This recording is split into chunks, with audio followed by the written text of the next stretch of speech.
গতকালই হাইকোর্ট সময়সীমা বেঁধে দিয়েছিল যে গতকাল রাত্রের মধ্যেই নরেন্দ্রপুরে স্কুলে তাণ্ডবের ঘটনায় অভিযুক্তদের গ্রেফতার করতে হবে, কিন্তু হাইকোর্টের সেই নির্দেশের পরেও রাত পেরিয়ে সকাল হয়ে গেলেও এখনো অধরা অভিযুক্তরা। নরেন্দ্রপুরের এই ঘটনা প্রসঙ্গে রাজ্যপাল সিভি আনন্দ বোস তিনি মন্তব্য করছেন যে নরেন্দ্রপুর কাণ্ডে যারা তদন্তকারী আধিকারিক তাদেরকে আরেকটু সময় দেওয়া হোক, তারা যদি তখনও ব্যর্থ হন অভিযুক্তদের ধরতে তাহলে বিষয়টির মধ্যে আমি ঢুকবো, এমনটাই মন্তব্য করেছেন রাজ্যপাল C V Ananda Bose. We will look into that. Let us give the time for the investigating agency to take action. If they fail in taking action, I will intervene in the appropriate manner. Let us not act in haste and repentant measures. নরেন্দ্রপুরের স্কুলে গত 27 তারিখ যে তাণ্ডবের ঘটনা ঘটেছিল, যেখানে বহিরাগতরা এসে শিক্ষক শিক্ষিকাদের উপর আক্রমণ চালিয়েছিল, সেই ঘটনায় গতকাল হাইকোর্ট সময়সীমা বেঁধে দেয়, কিন্তু এখনো পর্যন্ত অধরা অভিযুক্তরা। এই বিষয় নিয়ে বিস্তারিত জানতে সরাসরি কথা বলে নেব। আমাদের সঙ্গে রয়েছেন প্রতিনিধি আবির দত্ত। আবির, হাইকোর্টের নির্দেশের পরও প্রায় 24 ঘন্টা কাটতে চলল, এখনো পর্যন্ত অধরা অভিযুক্তরা। দেখো, শুধুমাত্র অধরাই নয়, তারা কেউ তাদের বাড়িতে নেই। এবং আমরা যেটা দেখেছি যে এই ঘটনায় এই নরেন্দ্রপুরের বনগুলির 2 নম্বর পঞ্চায়েতের যে 2 তৃণমূলের নেতা যাদের এফআইআর এ নাম রয়েছে তারাও বাড়িতে নেই এবং তাদের পরিবারের সদস্যরা জানাচ্ছেন যে গতকালের পর থেকে তারা যোগাযোগ করতে পারছেন না। অন্যদিকে আমরা যেটা দেখলাম যে হেডমাস্টারমশাই অর্থাৎ প্রধান শিক্ষক, তার যেটা পরিবারের সদস্যদের তরফ থেকে গতকালই বলা হচ্ছে তারাও যোগাযোগ করতে পারছেন না এবং এই যে পুরো ঘটনায় সেটা তারপর থেকে তিনি বাড়িতে আসেননি।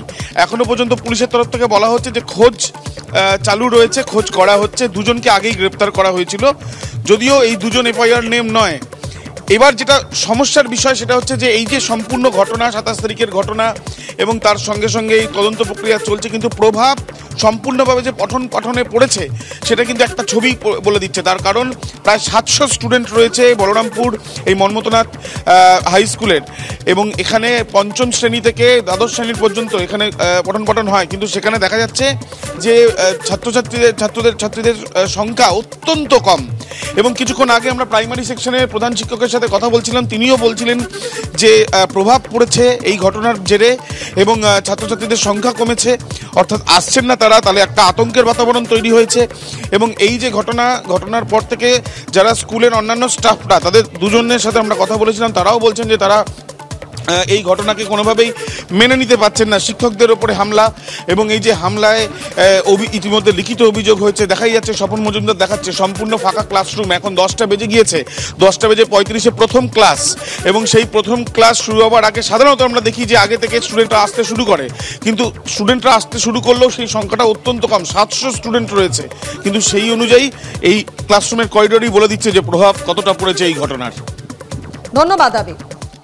গতকালই হাইকোর্ট সময়সীমা বেঁধে দিয়েছিল যে গতকাল রাত্রের মধ্যেই নরেন্দ্রপুরে স্কুলে তাণ্ডবের ঘটনায় অভিযুক্তদের গ্রেফতার করতে হবে, কিন্তু হাইকোর্টের সেই নির্দেশের পরেও রাত পেরিয়ে সকাল হয়ে গেলেও এখনো অধরা অভিযুক্তরা। নরেন্দ্রপুরে স্কুলের ভেতরে ঢুকে শিক্ষক শিক্ষিকাদের মারধরের ঘটনার সেই ঘটনার প্রভাব পড়েছে পড়ুয়াদের মনেও। স্কুলে আসতে ভয় পাচ্ছেন তারা। গতকাল ছিল এই সপ্তাহের প্রথম স্কুলের দিন, সেই দিনও কিন্তু পড়ুয়ার সংখ্যা চোখে পড়ার মতো কম ছিল, এমনটাই দাবি করেছেন প্রাথমিক বিভাগের প্রধান শিক্ষক। কি বলছেন তিনি, দেখাবো আপনাদের।